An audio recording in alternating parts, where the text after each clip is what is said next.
ओम शांति। ओम शांति। आज बाबा के 23/2/2024 के महावाक्य। बाबा ने कहा, मीठे बच्चे जी बाबा, अपना चार्ट रखो तो पता लगे कि हम आगे बढ़ रहे हैं या पीछे हट रहे हैं। प्रश्न। हाँ, तो बाबा ने क्या, देह अभिमानी पीछे हटाता है, देह अभिमानी स्थिति आगे बढ़ाती है। बाबा ने कहा, अपना चार्ट रखो तो पता लगे कि हम आगे बढ़ रहे हैं या पीछे हट रहे हैं। देह अभिमानी पीछे हटाता है और देही अभिमानी स्थिति आगे बढ़ाती है। प्रश्न दिया बाबा ने, सतयुग की आदि में आने वाली आत्मा और देरी से आने वाली आत्मा में मुख्य अंतर क्या होगा? उत्तर है बाबा का, आदि में आने वाली आत्मा सुख की चाहना रखेंगी, क्योंकि सतयुग का आदि सनातन धर्म बहुत ही सुख देने वाला है। देरी से आने वाली आत्मा को सुख मांगना आएगा नहीं, वह शांति शांति मांगेंगे। बेहद के बाप से सुख और शांति का वर्षा हर आत्मा को प्राप्त होता है। अच्छा, ओम शांति। भगवानुवाच। जब भगवानुवाच कहा जाता है तो बच्चों को श्री कृष्ण बुद्धि में नहीं आता ना, बुद्धि में शिव बाबा ही आता है। मूल बात है बाप का परिचय देना, क्योंकि बाप से ही वर्षा मिलता है। तुम ऐसे नहीं कहेंगे हम शिव बाबा के फॉलोअर्स हैं, नहीं, शिव बाबा के हम बच्चे हैं। हमेशा अपने को बच्चे समझो, और कोई को ये पता नहीं है कि हम बाप टीचर, और किसी को ये पता नहीं है कि वह बाप टीचर सतगुरु भी है। तुम बच्चों में भी बहुत हैं जो भूल जाते हैं, यह याद रहे तो भी ओ सौभाग्य। बाबा को भूल जाते हैं, फिर लौकिक देह के संबंध याद आ जाते हैं। वास्तव में तुम्हारी बुद्धि से और सब निकल जाना चाहिए, एक बाप ही याद रहे। तुम कहते हो तौमेव माताश्च पिता तौमेव बंधुश्च सखा तौमेव सर्वमं देव। तो ही माता, तुम ही पिता, तुम ही सब कुछ हो, सब कुछ है ना बाबा। अगर दूसरा कोई याद आता है तो ऐसे नहीं कहेंगे कि सतगति में जा रहे हैं। देह अभिमान में है तो दुर्गति हो जाती है, देही अभिमानी हो तो सतगति होती है। कभी नीचे कभी ऊपर चढ़ते उतरते रहते हैं, कभी आगे बढ़ते हैं तो कभी पीछे हटते हैं। देह अभिमान में तो बहुत आते हैं, इसलिए बाबा हमेशा क्या कहते हैं, चार्ट रखो तो पता पड़े कि हम आगे बढ़ रहे हैं या पीछे हट रहे हैं। सारा मदार किस पर है? याद पर है। नीचे ऊपर होते ही रहते हैं, बच्चे चलते चलते थक जाते हैं, फिर रडिया मारते हैं, बाबा यह तो होता है, यह होता है, याद भूल जाती है। देह अभिमान माने से पीछे हटते हैं, कुछ न कुछ पाप करते हैं, याद पर सारा मदार है, याद से ही आयु बढ़ती है। इसलिए योग अक्सर नामी गिरामी है। ज्ञानी की तो बहुत ही सहज सब्जेक्ट है, बहुत हैं जिनको ज्ञान भी नहीं है तो योग भी नहीं है। इससे नुकसान बहुत होता है, बहुतों से मेहनत होती नहीं है। पढ़ाई में नंबर बार तो होते ही हैं, पढ़ाई से समझा जाता है कि यह कहाँ तक और किसकी सर्विस करते हैं। सबको शिव बाबा का परिचय देना है। तुम जानते हो बेहद का वर्षा एक ही बेहद के बाप से मिलता है। मुख्य है माता पिता और तुम बच्चे, यह हुआ ईश्वरीय कुटुंब। और कोई की बुद्धि में यह नहीं होगा कि हम शिव बाबा की संतान हैं। उनसे ही वर्षा लेना है, एक बाप को ही याद करना है, वह भी निराकार शिव बाबा को। परिचय ही ऐसे दो, वह तो बेहद का बाप है, उनको सर्वव्यापी कैसे कह सकेंगे? भला उनसे वर्षा कैसे पाएंगे? पावन कैसे बनेंगे? बने नहीं सकेंगे। बाप घड़ी घड़ी कहते हैं कि मन मना भो मुझे याद करो। यह कोई भी नहीं जानते हैं, श्री कृष्ण को भी वास्तव में सब नहीं जानते हैं। वह मोर मुकुटधारी यहाँ कैसे आएंगे? यह है बहुत ऊंच ज्ञान। ऊंचे ज्ञान में जरूर थोड़ी डिफिकल्टी तो होगी ना। सहज नाम भी है, तो बाप से वर्षा लेना, बाप से वर्षा लेना तो सहज है ना। बच्चे डिफिकल्ट क्यों समझते हैं? क्योंकि बाप को याद नहीं करते ना, याद नहीं कर सकते। तो बाबा ने बच्चों को दुर्गति और सतगति का राज भी सारा समझाया है। इस समय सब दुर्गति में जा रहे हैं। मनुष्य मत दुर्गति में ले जाती है और यह है ईश्वरीय मत। इसलिए बाबा कंट्रास्ट बनवाते हैं। हर एक मनुष्य अपने से पूछे, हम नरकवासी हैं या स्वर्गवासी हैं। अब सतयुग है कहाँ, परंतु मनुष्य कुछ भी समझते नहीं है। सतयुग को भी कल्पना समझते हैं। अनेक मत है, अनेक मत से तो दुर्गति होती है ना, एक मत से तो सतगति होती है। यह तो बहुत अच्छा स्लोगन है। मनुष्य मनुष्य को दुर्गति में ले जाते हैं, एक ईश्वर सभी को सतगति देते हैं। बच्चों को बाप ने बहुत समझाया है। बल पर भात फेरी निकालो, बोलो हेवनली गॉड फादर हमको यह पद प्राप्त करा रहे हैं। अब नरक का अंत आने वाला है, समझाने में मेहनत तो करनी पड़ती है। एरोप्लेन से पर्चे गिरा सकते हो, हम तो एक ही बाप की महिमा करते हैं, वो ही सर्व का सतगति दाता है। बाप कहते, बच्चे मैं तुमको सतगति देता हूँ। फिर तुमको दुर्गति देने वाला कौन? कहा जाता है ना, आधा कल्प है हेविन और फिर है हेल। तो बाबा ने कहा, रावण राज्य माना ही आसुरी राज्य, नीचे ही गिरते आते हैं। उल्टी रावण की मत से पतित पावन एक ही बाप है। हम बाप से विश्व का मालिक बन रहे हैं। इस शरीर से भी मोह निकाल देना है। अगर हंस बुगले इकट्ठे होंगे तो मोह कैसे निकलेगा?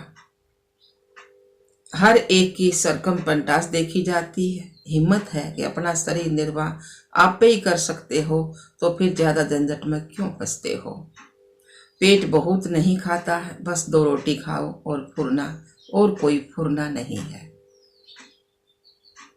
तो बाबा ने कहा, फिर भी अपने से प्रण कर लेना चाहिए कि बाप को ही याद करना है, जिससे सब विक्रम विनाश हो जाए। इसका मतलब यह नहीं कि धंधा नहीं करना है। धंधा नहीं करेंगे तो पैसा कहाँ से आएगा? भीख तो नहीं मांगना है। यह तो घर है, शिव बाबा के भंडारे से खाते हैं। अगर सर्विस नहीं करते हैं तो मुफ्त में खाते हैं, तो गोया भीख पर चलना होता है। 21 जन्म फिर सर्विस करनी पड़ेगी। तो राजा से लेकर रंक तक सब यहाँ ही है। वहां भी है, परंतु वहां सदैव सुख है, यहाँ सदैव दुख है। पोजीशन तो होती है ना। तो बाप से पूरा योग रखना है, सर्विस करनी है। दिल से पूछना कि हम यज्ञ की कितनी सेवा करते हैं। कहते हैं ईश्वर के पास सब हिसाब बना हुआ है, तो उसको साक्षी होकर देखा जाता है कि इस चलन से क्या पद पाएगा। यह भी समझ सकते हैं कि श्रीमत पर चलने से कितना उच्च पद पाएंगे, न चलने से कितना कम पद हो जाता है। यह सब समझने की बातें हैं। तुम्हारे पास प्रदर्शनी में कोई भी धर्म वाला आता है, बोलो बेहद के बाप से बेहद के सुख शांति का वर्षा मिलता है। बेहद का बाप ही शांति दाता है, उनको ही कहते हैं शांति देवा। तो बाबा ने कहा, अब कोई जड़ चित्र थोड़ी ही शांति दे सकेगा। बाप कहते हैं तुम्हारा सौधर्म ही शांत है। ये जड़ चित्र है, पत्थर की मूर्ति है, वे थोड़ी ना कुछ कर सकेंगे हमारे लिए, वे शांति नहीं दे सकते ना। तो बाप कहते हैं तुम्हारा सौधर्म है ही शांत, तुम शांति धाम में जाना चाहते हो। कहते हो शिव बाबा शांति दो, तो बाप क्यों नहीं देंगे? क्या बाप वर्षा नहीं देंगे? बच्चों को देंगे ना। तो बच्चों में न कहते हैं शिव बाबा सुख दो, तो वह तो हेवन स्थापन करने वाला है, तो सुख क्यों नहीं देंगे? उनको याद ही नहीं करेंगे, उनसे मांगेंगे ही नहीं, तो वह देंगे भी क्या? शांति का सागर तो बाबा ही है। तुम सुख चाहते हो, बाप कहते हैं शांति के बाद फिर सुख में आना है। पहले जो आएंगे ना वह सुख पाएंगे। देरी से आने वालों को सुख मांगना आएगा ही नहीं। वह मुक्ति ही मांगेंगे। तो बाबा ने कहा पहले सब मुक्ति में जाएंगे, वहां तो दुख होगा ही नहीं। तो बाबा ने कहा तुम जानते हो हम मुक्ति धाम में जाकर फिर जीवन मुक्ति में आएंगे, बाकी सब मुक्ति में चले जाएंगे। इसको कयामत का समय कहा जाता है, दुख का समय। सबका हिसाब किताब चुकता होने वाला है। जानवरों का भी हिसाब किताब होता है ना। कोई कोई राजाओं के पास रहते हैं, उनकी कितनी पालना होती है, रेस के घोड़ों की कितनी संभाल होती है, क्योंकि घोड़े तीखे होंगे तो कमाई भी अच्छी होगी। धनी जरूर प्यार करेंगे, यह भी ड्रामा में नोंद है। वहां यह होते नहीं है, यह रेस आदि बाद में शुरू हुई है, यह सारा बना अपनाया खेल है। सृष्टि के आदि मध्य अंत को भी अब तुम जान गए हो। आदि में बहुत थोड़े मनुष्य होंगे, सतयुग में बहुत थोड़े मनुष्य होंगे। हम विश्व पर राज्य करते रहेंगे। वो हर एक समझ सकते हैं कि हम बन सकते हैं व नहीं। हम बहुतों का कल्याण करते हैं, इसे मेहनत करनी पड़े, जबकि बाप मिला है। दुनिया वाले तो आपस में लड़ते झगड़ते रहते हैं, विनाश के लिए देखो क्या क्या बनाते रहते हैं। ऐसे ऐसे बाम्स बनाते हैं जैसे आग लग जाए। भंबोर को आग कोई कम थोड़ी ही लगेगी, बुझाने वाला कोई नहीं रहेगा, इतनी आग लगेगी। ढेर बाम्स बनाते रहते हैं, उसमें गैस पुएंजन आदि डालते हैं। गैस भी सी हो, जहर होगा ना पुएंजन, वो डाले हैं तो उस तो बम भटकेंगे तो उन लोग की आँखें में आओगी ना वो गंध, तो उससे भी आँख भी खराब हो जाए, कुछ उसके धुएं तो ही मर जाएंगे, ऐसा होगा ना कुछ। तो बाबा का जो हवा चलने से ही सब खत्म हो जाएंगे। बाबा ने बता दिया हवा चलेगी ना तो जब जल्दी खत्म हो जाएंगे। तो बाबा ने कहा मौत तो सामने खड़ा है, इसलिए बाप कहते हैं वर्षा लेना हो तो लो, मेहनत करो, टू मच धंधे आदि में मत जाओ। कितना चिंतन रखना पड़ता है। बाबा ने इनको तो छुड़ा दिया है। अब ये अच्छी दुनिया है। तुम बच्चों को बाप को याद करना है, जो तुम्हारे विक्रम विनाश हो जाएं और बाप से वर्षा ले ले। बहुत प्यार से याद करना है। लक्ष्मी नारायण का चित्र देखने से ही दिल हमारा खुश होता है। यह हमारा एम ऑब्जेक्ट है, लक्ष्मी नारायण जैसा बनना है। बल पूजा करते थे, परंतु यह मालूम थोड़ी था कि हम यह बन सकते हैं। कल पुजारी थे ना, आज पूज्य बन रहे हैं। बाबा आया तो पूजा छोड़ दी, पहले करे थे। तो बाप ने विनाश स्थापना का साक्षात्कार कराया ना। हम विश्व के मालिक बनते हैं, यह तो सब खत्म होना है, फिर हम क्यों न बाप को याद करें। अंदर में एक की ही महिमा गाते रहते हैं। बाबा आप कितने मीठे हो, बाबा आप कितने प्यारे हो। तुम जानते हो हम सब आत्माओं का बाप एक ही है, उनसे ही वर्षा मिलता है। हम भक्ति मार्ग में उनको याद करते थे। वह परम धाम में रहने वाला है, इसलिए तो उनका चित्र भी है। अगर आया ना हो तो चित्र क्यों होता। कोई चीज आओगी उसका तो बनेगा ना चित्र। तो शिव जयंती भी मनाते हैं, उनको कहा ही जाता है परम पिता परमात्मा। बाकी तो सबको मनुष्य या देवता कहा जाता है। सबसे पहले आदि सनातन देवी देवता धर्म था, पीछे और धर्म हुए हैं। तो ऐसे बाप को कितना प्यार से याद करना चाहिए। भक्ति मार्ग में तो बहुत रडिया मारते हैं, अर्थ तो कुछ भी नहीं जानते हैं। जो आया महिमा करते रहते हैं, अनेक स्तुतियां हैं। बाप की स्तुति क्या करेंगे।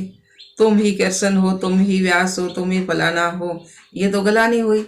अब सब कुछ सब क्या है भगवान बता दिया। तो बाप का कितना अपकार करते हैं। बाप कहते हैं ड्रामा अनुसार यह सब मेरा अपकार करते हैं। मैं बाबा कह मैं फिर भी आकर सर्व का उपकार करता हूँ, सर्व की सदगति करता हूँ। मैं आया हूँ नई दुनिया को की स्थापना करने।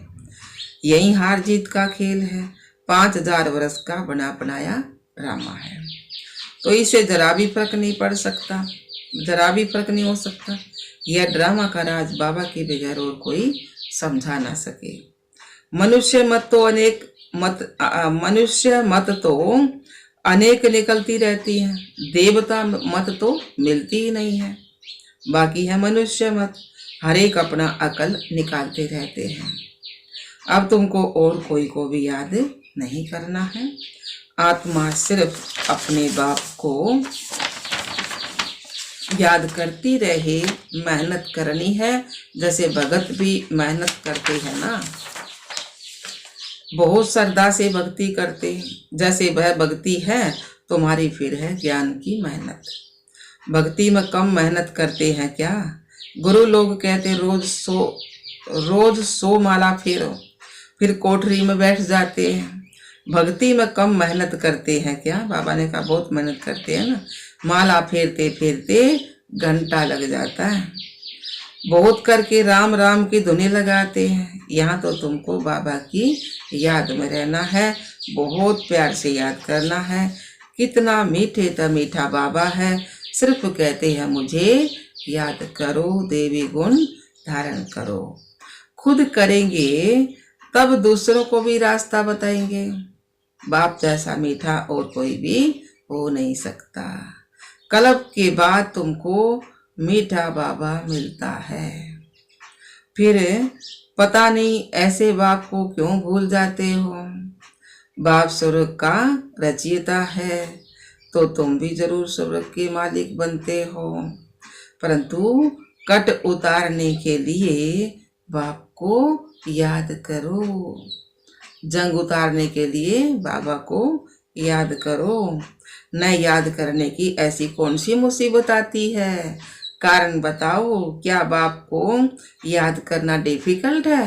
पूछ रहे हैं बाबा, क्या बाप को याद करना मुश्किल है?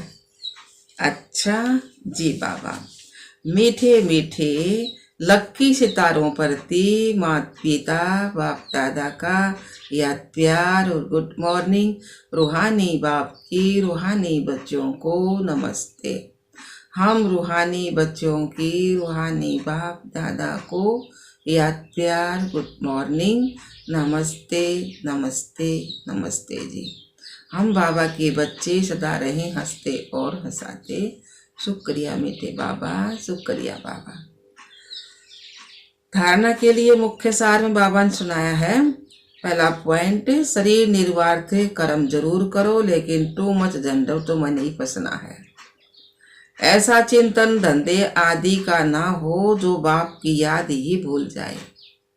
दूसरा पॉइंट, अनेक मनुष्य मतों को छोड़ एक बाप की मत पर चलना है। एक बाप की महिमा गानी है। एक बाप को ही प्यार करना, बाकी सबसे मुंह निकाल देना है। वरदान दिया बाबा ने, बेहद की वैराग्य वर्ती द्वारा पुराने संस्कारों के वार से सेफ रहने वाले मास्टर नॉलेजफुल भाव। बेहद की वैराग्य वर्ती द्वारा पुराने संस्कारों के वार से सेफ रहने वाले मास्टर नॉलेजफुल भाव। सार दिया बाबा ने, पुराने संस्कारों के कारण सेवा में व संबंध संपर्क में विघ्न पड़ते हैं। संस्कार ही भिन्न भिन्न रूप से अपनी तरफ आकर्षित करते हैं। जहाँ किसी भी तरफ आकर्षण है वहाँ वैराग्य नहीं हो सकता। संस्कारों का छिपा हुआ अंश भी है तो समय प्रमाण वंश का रूप ले लेता है, परवश कर देता है। इसलिए नॉलेजफुल बन बेहद की वैराग्य वर्ती द्वारा पुराने संस्कारों, संबंधों, पदार्थों के वार से मुक्त बनो तो सेफ रहेंगे। स्लोगन दिया बाबा ने, माया से निर्भय बनो। माया से निर्भय बनो और आपसी संबंधों में निर्माण बनो। माया से निर्भय बनो, डरो नहीं, और आपसी संबंधों में निर्माण बनो, नरम बनो कहते। अच्छा, ओम शांति बाबा, ओम शांति।